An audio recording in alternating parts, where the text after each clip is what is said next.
Okay, so I originally already recorded these, but it looks like the recordings went up pretty bad. So I'm going to re-record them and re-upload them. So I'll do this burn one first.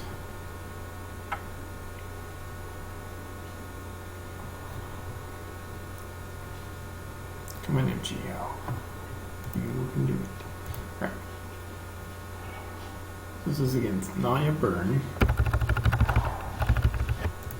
I keep the hand because I figure I can play the land, and if I have to, Pyrite Spellbomb to sack it to draw a card to hopefully draw into another land. In order to get the green mana, I can go quarter my own land, go search out my basic forest. I also have the lock and I have Needle. This is one of the most feared openings, the Wooded Foothills. I'm worried about the burn matchup, which it ends up being. It's a Naya burn. So here comes the Wild Nakano.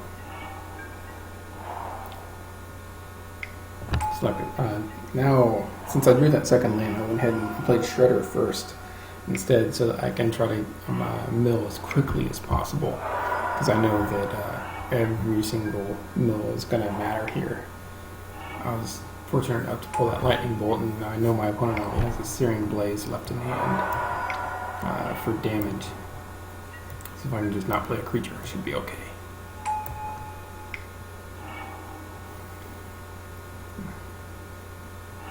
Alright, get that bridge, and just play out my hand like crazy here.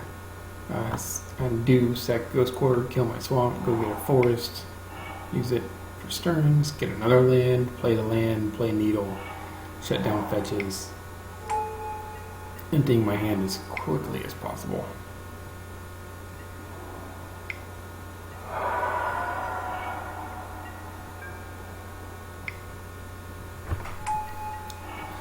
So now the most my opponent can hit me for is 2 if he wants to kill his own Nakano.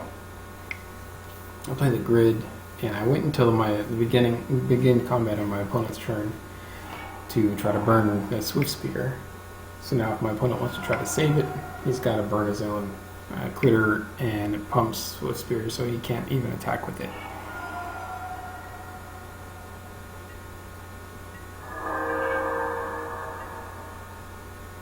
And now the lock is pretty much set.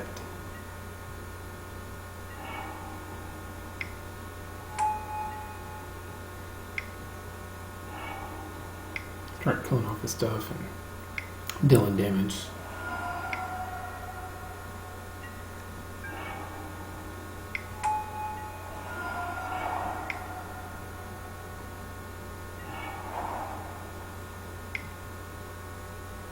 And my opponent concedes. Alright, so game 2.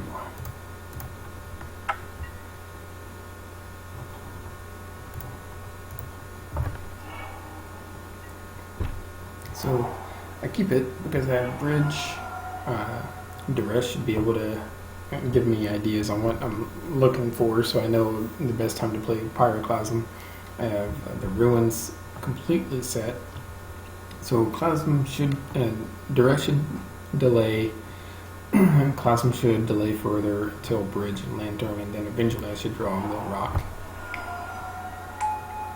Yeah, I go ahead and pay this life, because if I don't, I'm taking 8 damage from that one card. I'd rather just take the 4. I draw a Sun Droplet, which is amazing. You see there, there was a Smash the Smithereens and a Destructive Revelry there, so that's why my opponent kept a 1-land hand.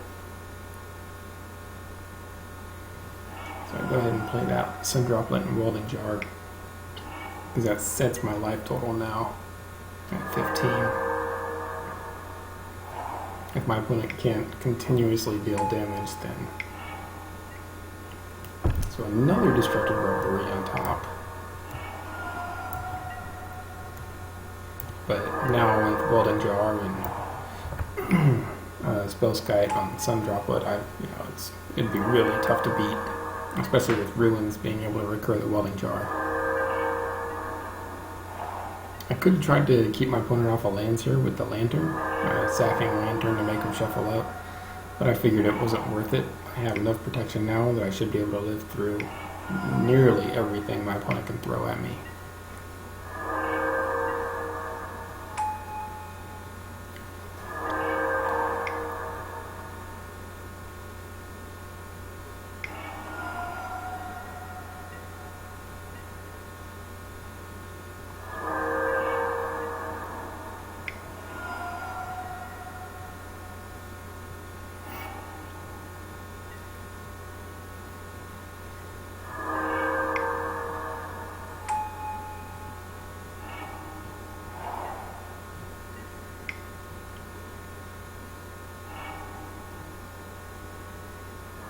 So you can see that smash on top. I go ahead and recur my welding jar again.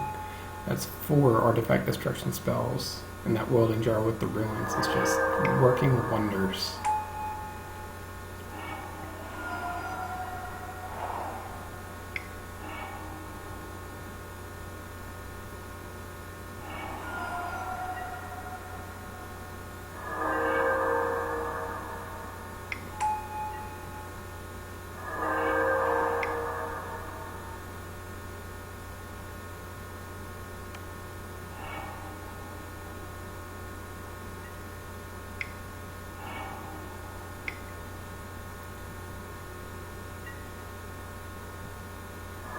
So I'll go ahead and grab this boss guy just in case.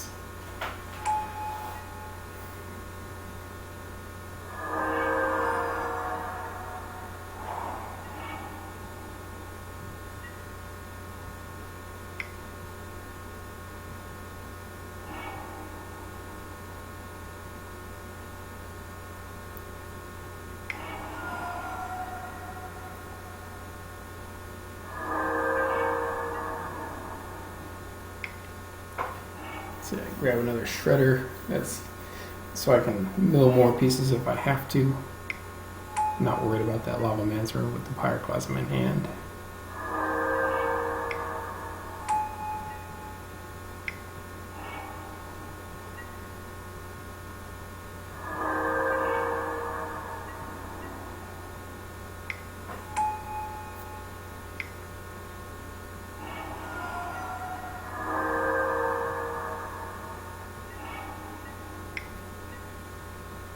That's really it.